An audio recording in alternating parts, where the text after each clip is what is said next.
Welcome back. आप देख रहे हैं कॉर्पोरेट रडार और अब हम बात करेंगे 1986 में शुरू हुई सेंचुरी प्लाईवुड्स की।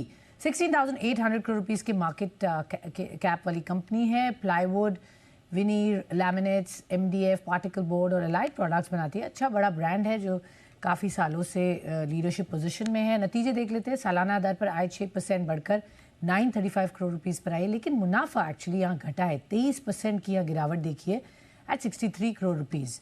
मार्जिन पर भी दबाव देखने को मिला। वेल, कहाँ से आया दबाव, ट्रेंड्स क्या लग रहे हैं, आउटलुक क्या होगा बिजनेस का, ये सब जानने के लिए कंपनी के एग्जीक्यूटिव डायरेक्टर केशव भजनका हमारे साथ शो में जुड़ रहे हैं। Keshav, good afternoon. पहले तो बताइए, नंबर्स पर थोड़ा सा समझना चाहेंगे। रेवेन्यू तो 6% बढ़ा है, लेकिन एबिटा और पैट गिरा है, इसका क्या कारण है और आगे क्या आउटलुक लग रहा है? गुड आफ्टरनून, धन्यवाद मुझे शो पे बुलाने के लिए। देखिए, जो मार्केट सिनारियो है वो थोड़ा डिफिकल्ट है डेफिनेटली।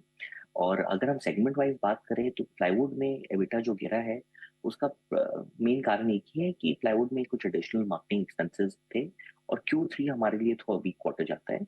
तो Q4 में पूरी उम्मीद है कि हम वापस 12 से 14% जो हमारा गाइडेड एबिटा मार्जिन है उस तक पहुंच जाएंगे। लैमिनेट्स में डोमेस्टिक में थोड़ा प्रेशर कंटिन्यू किया है और इसके कारण मार्जिन वीक है।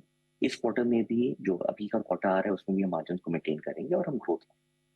एमडीएफ सेगमेंट में और पार्टिकल बोर्ड सेगमेंट में रॉ मटेरियल प्राइस इन्फ्लेशन काफी हुआ है और इसके कारण मार्जिन थोड़े डाउन है। अभी भी ये लोअर मार्जिन कंटिन्यू करेंगे एटलीस्ट 1 या 2 क्वार्टर के लिए।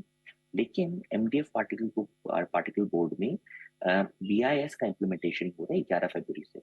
तो इससे हम डोमेस्टिक मैन्युफैक्चरर्स को बेनिफिट मिलेगा और मैं पूरी उम्मीद करता हूँ कि अगले साल Q1 या Q2 के बाद हमें मार्जिन की इंप्रूवमेंट दिखाई देगी। वहाँ से इम्प्रूवमेंट आप एक्सपेक्ट कर रहे हैं? कितनी इम्प्रूवमेंट हम एक्सपेक्ट कर सकते हैं मार्जिन में अभी जो लेवल्स है? क्योंकि हमने पिछले, अगर हम देखें पिछले 4 क्वार्टर्स यानी 1 साल में हमने मार्जिन कंटिन्यूस फॉल देखा है। तो आप जो इम्प्रूवमेंट की बात कर रहे हैं वो कितनी, क्वांटम क्या इम्प्रूवमेंट का आप एक्सपेक्ट करेंगे? देखिए, जैसे कि मैंने पहले भी बताया था, प्लाईवुड में हमारी जो 12 से 14% की गाइडेंस है, अगले साल हम उम्मीद करते हैं कि हम डेफिनेटली इसे कर पाएंगे। लैमिनेट में जो हमारे 12 से 14% की गाइडेंस है, हम इसे कर पाएंगे।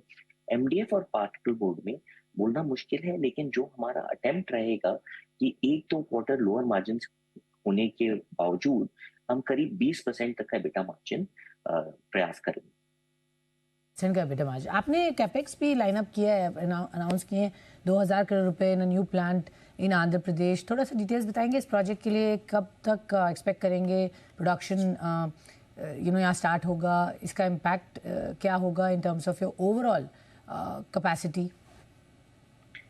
देखिए, बहुत खुशी होती है कहते हुए कि हमारी आंध्र फैसिलिटी वो 2000 करोड़ हमारा लॉन्ग टर्म केपेक्स प्लान है। अभी के लिए करीब 1000 करोड़ का केपेक्स होगा इस प्लान पे। और इसमें जो लैमिनेट का यूनिट था उसका कमर्शियल प्रोडक्शन ऑलरेडी शुरू हो चुका है और पिछले हफ्ते ही हमारी सेकेंड लाइन भी अब फुली ऑपरेशनल हो चुकी है। तो इसका बेनिफिट हमें अगले क्वार्टर से डेफिनेटली मिलना चाहिए। एमडीएफ की कैपेसिटी भी हमें पूरी उम्मीद है कि हम मार्च में इसे कमीशन कर पाएंगे। तो फ्रॉम Q1 ऑनवर्ड्स हमें पूरी कैपेसिटी का बेनिफिट शुरू हो जाए। डिमांड किस तरह से दिख रही है sir in plywood and other would panels in India? Infrastructure पर जोर है, आप थोड़े अपबीट हैं गोइंग फॉरवर्ड अपने वॉल्यूम गाइडेंस रिवाइज करने के पॉइंट ऑफ व्यू से देख रहे हैं? क्या लग रहा है ना in a medium to long term view business को लेकर, डिमांड को लेकर? ये medium to long term view में तो हम बहुत ही ऑप्टिमिस्टिक हैं। अब आप देख रहे हैं कि नए लॉन्चेस भी तेजी पकड़ रहे हैं और सेकेंडली जो अभी तक के रजिस्ट्रेशन हो रहे हैं उसमें लोगों को मूव इन करने में जो लैग आता है कि हमारी इंडस्ट्री तब शुरू होती है जब एक आदमी एक घर को खरीद के उसे होम बनाने की कोशिश करता है। तो उस समय पे हमारे प्रोडक्ट जाते हैं, उस समय नहीं जाते हैं जब बिल्डिंग बन रही होती है। तो मुझे लगता है कि 1 या 2 क्वार्टर के लैग के बाद डिमांड बहुत ही अपबीट होने वाला है, डिमांड काफी स्ट्रांग होने वाला है और पूरी उम्मीद रखते हैं कि मीडियम टू लॉन्ग टर्म में हमारा जो ग्रोथ गाइडेंस है हम उससे बेटर करें। टर्म में ग्रोथ गाइडेंस बेटर यहाँ से होने की बात है। बहुत बहुत शुक्रिया क्विक टेक देने के लिए नंबर्स पर और आगे क्या है आउटलुक। प्लाईबोर्ड्स के ईडीएम से बातचीत करते हैं। एक छोटा सा ब्रेक लेते हैं। इस नोट पर आप कहीं मत जाइएगा, खबरों का सिलसिला रहेगा जारी, बने रहिए हमारे साथ।